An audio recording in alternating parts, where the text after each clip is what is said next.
And welcome back to FreightWaves Live at Home. I am JP Hampstead, Director of Passport Research here in Chattanooga, Tennessee at FreightWaves, and I'm joined by Transfix co-founder and chairman Drew McElroy. Hey, Drew. Hi, JP. How's it going, man? It's going great. Thanks so much for joining us. I'm really excited about our conversation today. We're going to be talking about the evolution of freight tech, the cooperation, competition, and partnership between different companies in this space, and where it's all headed. So, I can't really think of anyone better than you to talk about this. So, really appreciate the time and looking forward to the conversation. Well, I certainly appreciate the compliment, sir, and I'm very excited as well. It's an exciting time in our industry, so it's good to once in a while take stock and talk about it. Yeah, let's talk about this exciting time in our industry. Maybe a little bit more specifically, Drew. The trailing 1 year numbers for a lot of transportation companies are kind of wacky and unusual. We just got out of obviously earnings season where companies like Robinson and Echo and Hub Group killed it. Can you talk a little bit about what the past year has been like at Transfix and the kind of growth that you guys have experienced? Certainly, and before I speak specifically to our business, I just want to say, it was a tough year, sort of, in the trenches for the drivers and for the folks that were on the front lines and exposed to it. And we all know that they keep our economy moving and our lives functioning. And so, we're lucky at Transfix that we're in a position to try to help everyone, but we were, not directly exposed to it. And so coming out of a pandemic, before we talk about the impacts of it on our business, I think it's just important to acknowledge the sort of sacrifices that everyone made and our deep appreciation sort of for them.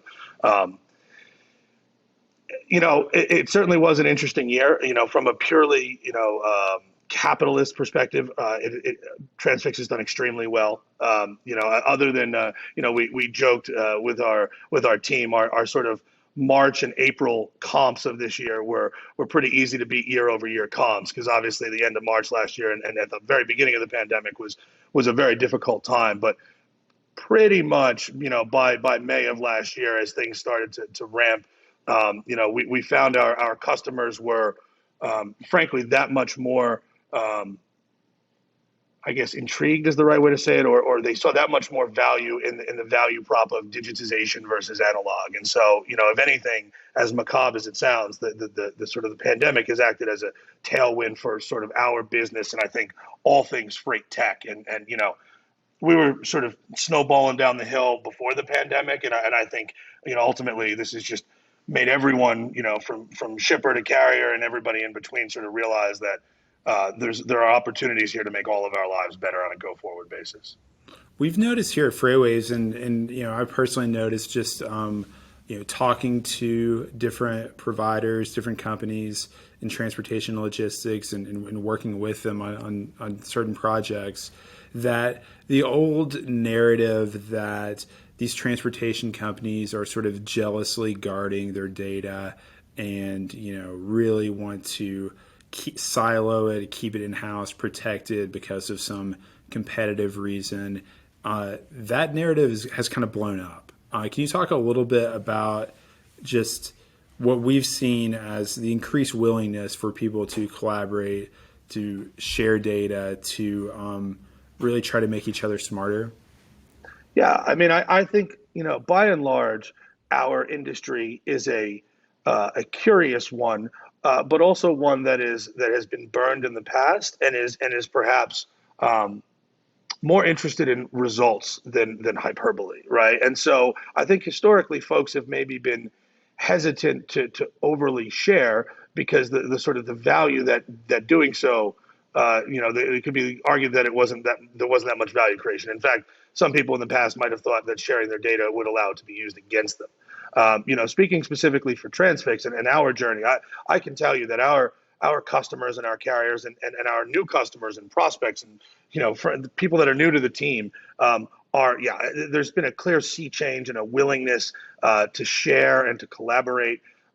But I think part of that is driven on at least speaking again for ourselves, our ability to put our money where our mouth is, right? Like we have real data and real case studies and real other parties that you can speak to that can, speak to the benefit of sort of, opening the kimono a little bit. And, you know, we talked about this a little offline, and I'm sure it'll be thematic here, but I think the whole nature of where our industry is going is, so from sort of individually siloed digitized service into sort of more fulsome solutions. And that, to sort of get to that next level of value creation, you have to be that much more integrated. And that's the journey I think that we're all on here. And it also I think, it creates kind of a decision point for a lot of technology companies that are interested in working in transportation logistics. There's a great, you get funding because some companies get funding because they're a product company, right?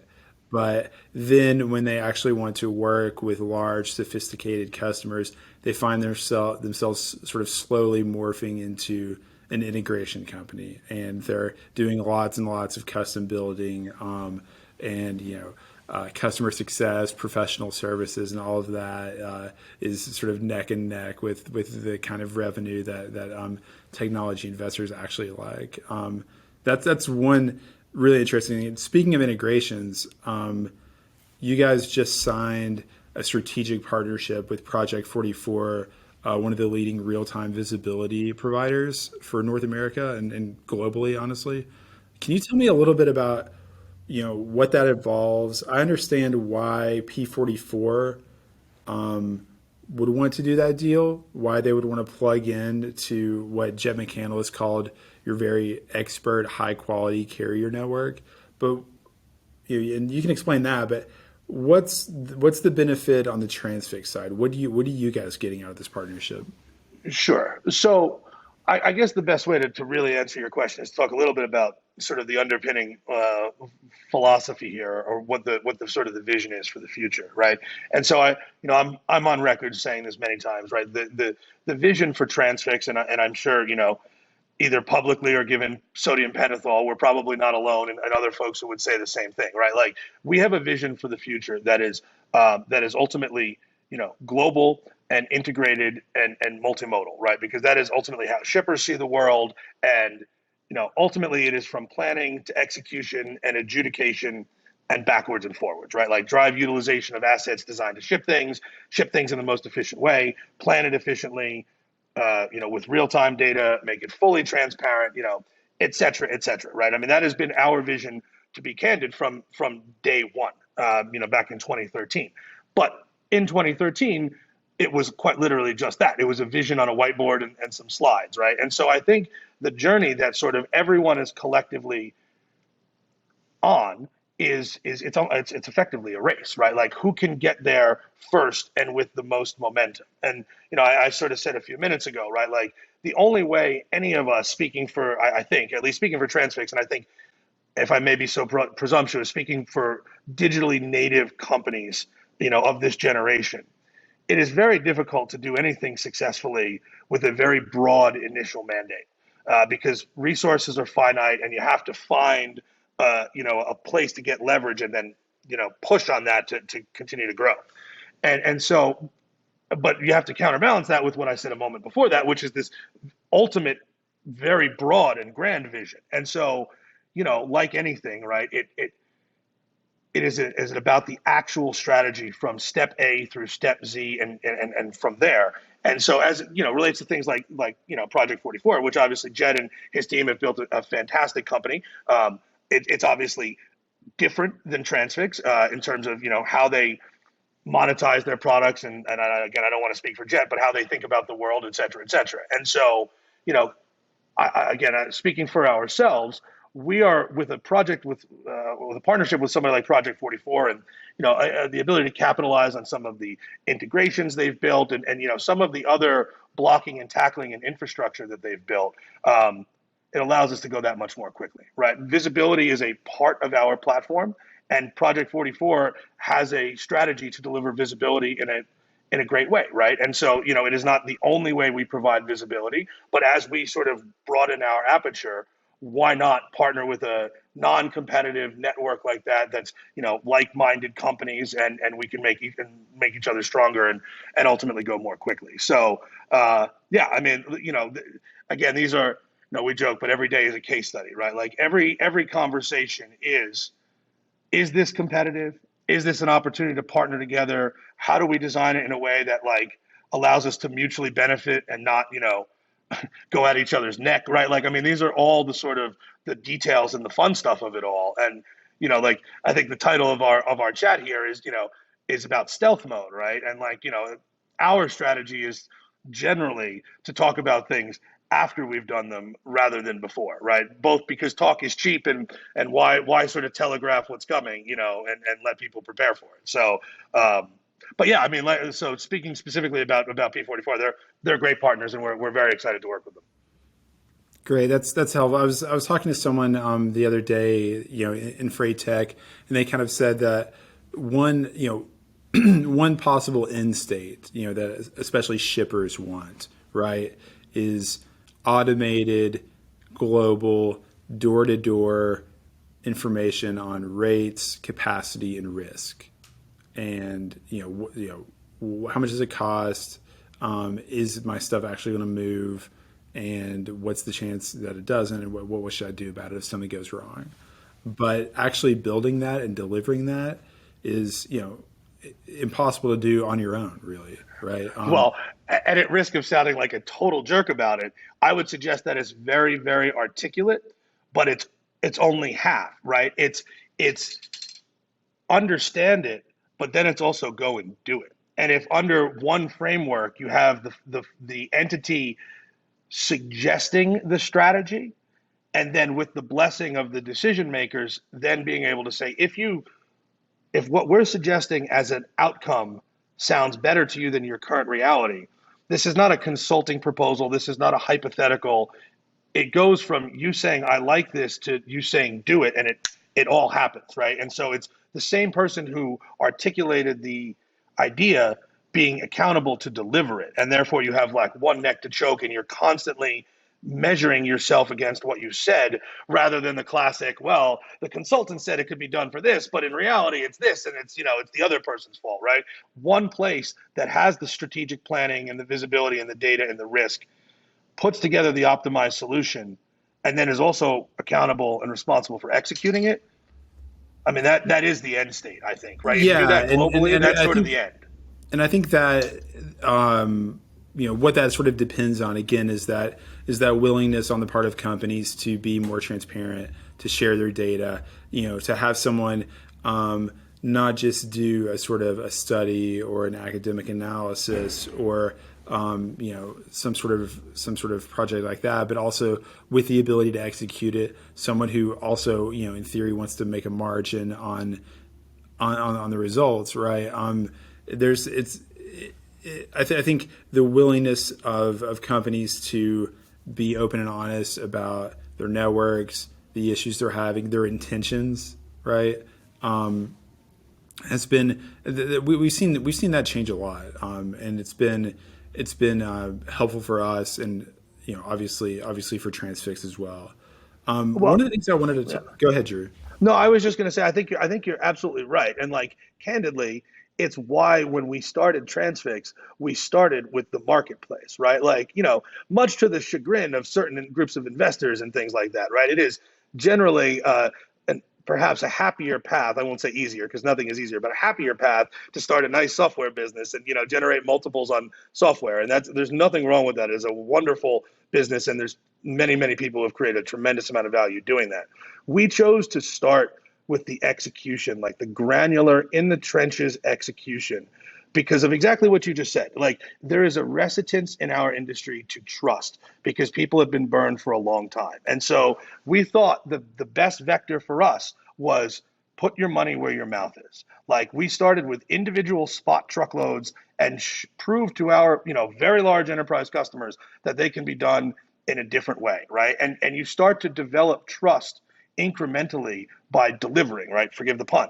And as you do that, it's like, okay, well, now we'll include you in the RFP. Oh, now we will actually listen to you if you make strategic recommendations. Oh, we can do this more integrated partnership, right? These things become easier when when the buyer is interacting with somebody that they have a relationship with and has proven themselves to be a person or an entity of their word and able to not just sizzle but also deliver the steak, right? That's the important part, and that's the way we've built our business. And you know how these things go. Eventually the momentum gets to a point where you start to like just break free, right? Because you have enough credibility that new shippers are more willing to trust because they've heard from others and they've seen the results that others have gotten. And it's less of an exercise in bushwhacking every single time, and there's maybe a little bit more. Listen, we still know this is a tough business, and everybody's got their objectives, and rightfully so. But like the momentum is certainly increasing without question. That's right.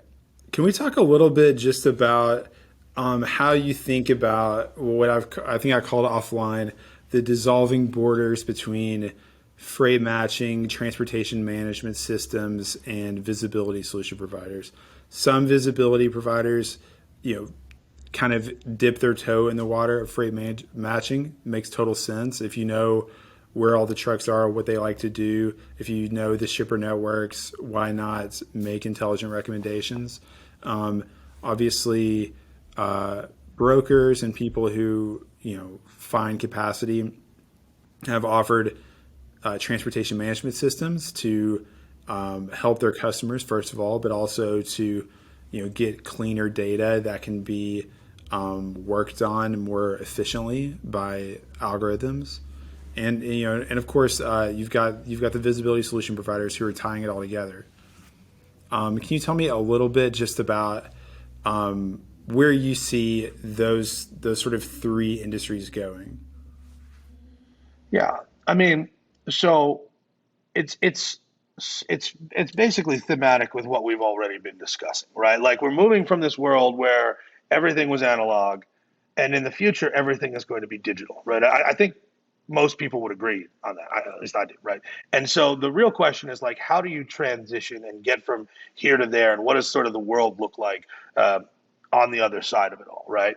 And so to me, part of that starts with like the analysis of what is, right? And we talk about all these different silos, whether it's TMS provider or different types of software companies, or however folks want to delineate themselves. You can even talk about it sort of like within the execution of shipments. Is this a spot truckload, or is this a contract truckload, or even between modes, right? Like, is this a volume LTL shipment, or is this a light truckload, or we make it a two stop? There's all sorts of different um, categories that we as an industry have developed over time, right? And I think that is the result of the analog nature of our business historically, right? These were decisions being made by humans, and humans work in a certain way, right? And so we've got all these customers, right? And like somebody's got to decide, is this a truckload or an LTL, right? Which desk is it going to, right? Like back in the day, it's got to have a home.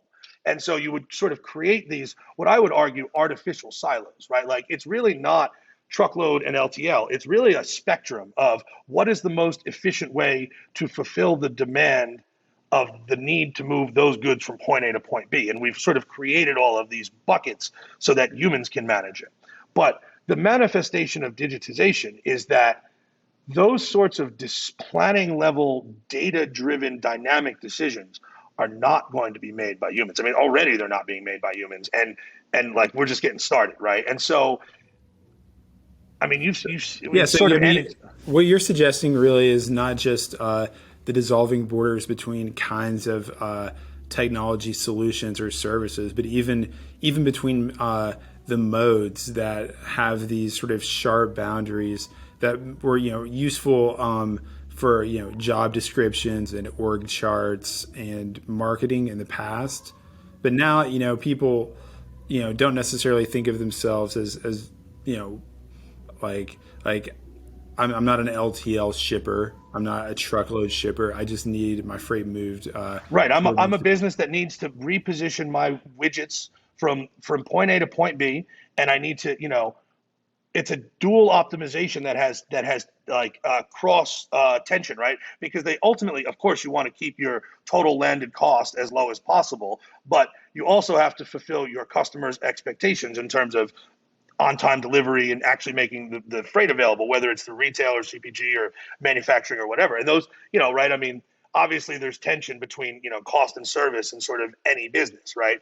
And so, yes, we've already said this, right? Like from the perspective of a shipper, they don't think LTL truckload. They think I want to do that. And over time, of course, you've had to engineer these categories to actually execute it. But from a sort of strategic mindset, it's we've sold these widgets and we need to make Right. If them you where go they back need to to be. almost if you go back to like first principles, like Right. That's right. yeah, like the mode, like being a mode agnostic shipper, and even like almost making mode obsolete as a sort of a category of thinking. Well, and Um, it's the same thing is true on the asset based side as well, right? I mean, the carriers don't think, oh, I want to be a truckload driver. They think I want to drive trucks or I want to own trucks and I want to, ultimately take as much free cash as I possibly can, right? And so if you think about those as the realities of the world, and again, I mean that's been us from the very beginning. Like, yes, we have to fight within the constraints of reality and play nice because that's how you grow a business. But the sort of ultimate end state is all of these sort of categorical boundaries get wiped out, right? And you have the sort of central intelligence that understands those fundamental needs. Shippers need to move goods, and those who own assets designed to move goods need to generate revenue, as much revenue per asset hour as possible, right? And all of the rest of this has been an analog infrastructure built around it to do that as well as humans can do.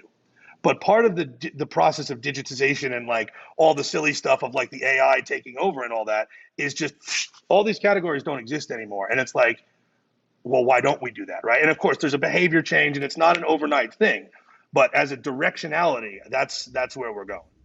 so in this new world where collaboration is considered a necessary part of doing business, when people realize that we've got either to we can't build all this technology on our own. We either have to buy someone or partner with someone, or create an API that lets us talk to each other.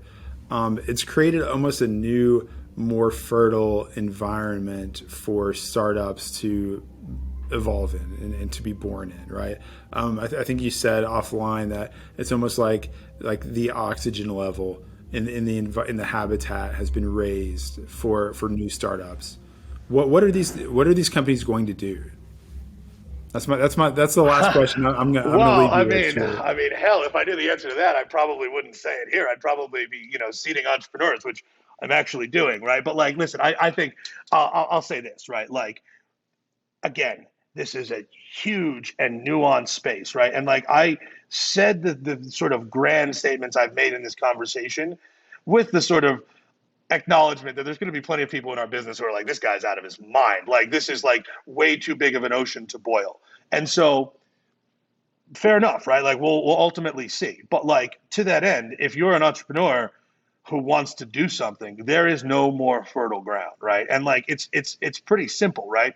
Find a problem that you can solve in a way such that if you do, you will have increasing leverage, right? Find something that you can do uniquely that if you do it, you will do more of it, and that'll obviously be good, and then you can move into new things, right? And so, I don't know, right? I mean, I have some ideas, of course, but I'll like, maybe I'll keep those to myself. But I You're not think gonna let me in the round too. I mean, listen, pal. You and me, we can do whatever you want, but maybe we have that privately rather than all of our wonderful friends in FreightWaves viewership land. But like, I mean, honestly, I'm being partly tongue in cheek because you can't